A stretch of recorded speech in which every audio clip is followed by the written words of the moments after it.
Share na lang po tayo sa upuan po. Andiyan na po sa kanila. Upuan lang po. Sir, upo lang po tayo. Sir, upo lang po tayo. Sa upo lang.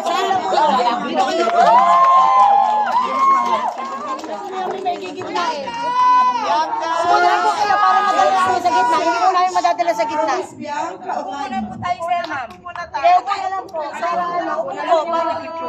Magandang gabi po sa lahat po ng mga maramihan.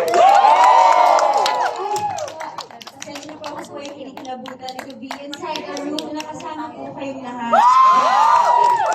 Sayang po, hindi ko na rin makakasama si Miss Nora ngayong gabi po. Pero alam ko po na kasama po natin siya sa ating mga puso. Matagal po namin hinintay na mapanood po ninyo itong munting pelikula po na pinaghirapan po namin. Araw-araw namin panonood! Salamat po. Salamat po. At sana po ay mahalin ninyo. Sana po ay magustuhan ninyo. Maraming salamat po sa mainit na pagsuporta. Nalobat na ako. Ngayon pa lang sa aming unang araw ng pelikula namin ay napakainit na ng inyong pagtanggap. Sana po ay magtuloy-tuloy. Blockbuster! Hindi ko po nakakapagpapalit ng mga kaibigan, inyong mga mahal sa buhay. Sana po ay mapanood din po nila dahil pinaghirapan po namin ito ni Ate Kai. At para po sa inyong lahat.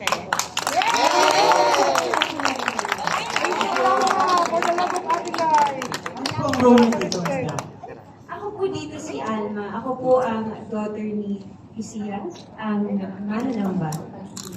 I love you, Bianca!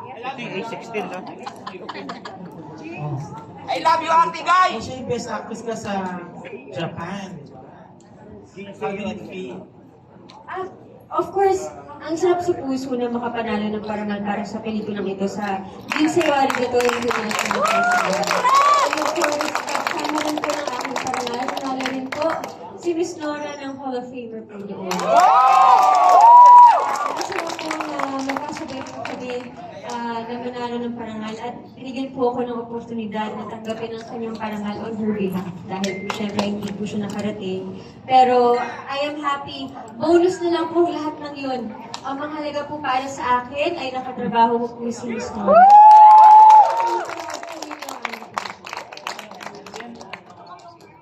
Hello, Bianca. We have other guests here from God Pasado Media, film critics, influencers, youth film buffs, and sino pa ba?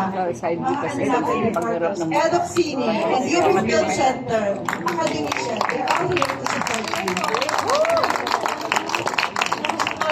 Nahihiya po ako, pero maraming salamat po sa inyong oras. Salamat po sa inyong walang sawang paghihintay. Ito po sa wakas. Mapapanood niyo na po ang mananamon. Hindi mo makakalimutan ng eksena dito na talagang tapak sa amin. Ako,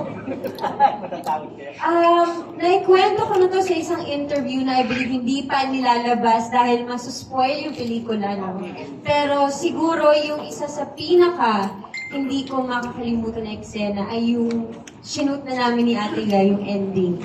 Nung shoot namin ng aking nanay ang katapusan ng pelikulang ito dahil isang napakalaking eksena, isang mahalagang eksena na tatapos sa kwento at isang eksena na hindi ko inakalang gagawin ko kasama si Miss Nora. Thank you, Miss Bianca. Thank you, and best of luck. Bianca! Bianca, kawangis kita! Yan, kapapicture!